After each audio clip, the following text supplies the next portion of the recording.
Hey the gang, welcome back to Papa's Model Workshop. I'm Papa. This is my backyard. Why am I in the backyard? Well, we had a major storm that came through here last night and destroyed my backyard. So I'm going to flip this around. I'm going to show you what I've got to deal with this morning. Okay, Maggie is assessing the situation, and this is an 80-foot locust tree that came down. We had a really severe storm that came through last night around 9 o'clock. Now, according to the National Weather Bureau, they say that that storm was pretty localized and came right through. I live in a little town called Setauket, which is on the north shore of Long Island. I guess we're about 50 miles east of New York City. And they said that storm carried 80-mile-an-hour winds.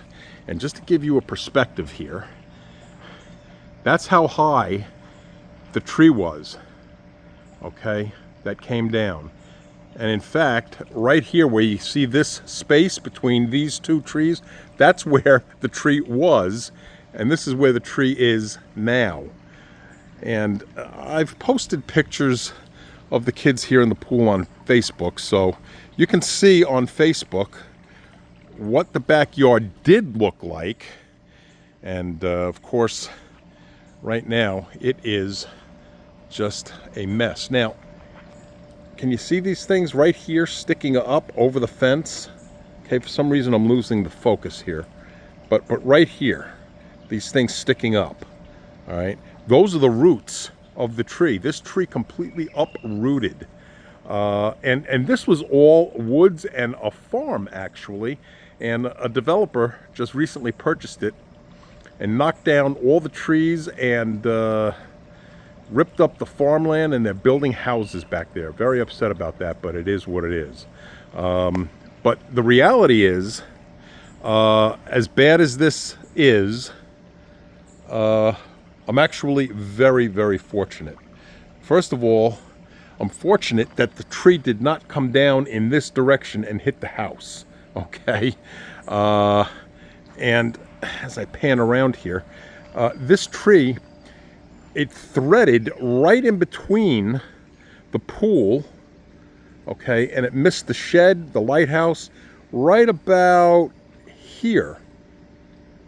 I have a rather expensive lighthouse in there. It missed that, and as I mentioned, over in here, we have the gazebo, and it kind of looks like the gazebo got destroyed, but in reality, it's really just, you know, kind of touching the gazebo. The gazebo is not damaged at all. This fence from this gate here all the way back to the property line is destroyed. So in reality, yeah, that's the extent of the damage.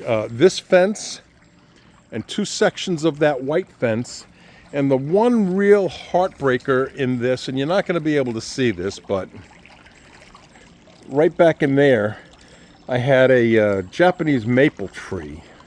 It's called a bonsai tree. That's the miniature lace leaf maple, and it was a gorgeous tree, and yeah, that we lost that tree. And that's actually the thing I'm most upset about. But yeah, you can see, I think, the extent of the damage to that fence. So we actually had the foreman and the owner of the tree company that we use was just here a few minutes ago, and they're going to be coming in here later today with a whole crew to clean this up, which I'm very grateful for, because this is July the 5th. It's a Sunday after the 4th of July. And they're coming in and they're going to work on this right away. So I'm very grateful to them. I'm hopeful that State Farm is going to come through for me. I know that we purchased an additional supplemental policy that is called catastrophic storm coverage. And during Superstorm Sandy, oh gosh, I don't remember. That must have been about 12 years ago, maybe, I'm guessing. State Farm was here on my property within 48 hours, and they took good care of us, and I'm hoping that they're going to take good care of us again.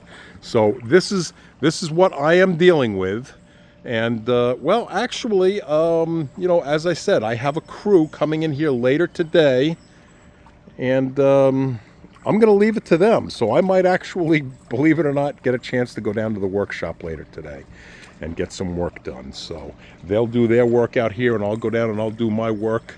Yeah, the house is intact. Okay, no problem. Hot tub is fine. So, you know, it really could have been much, much worse. Even missed, like I said, it missed the heater for the pool.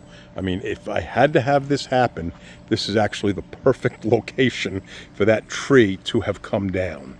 So, anyway, that's it from Papa's Model Workshop. So, thanks for tuning in, and I'll see all of you in the next video.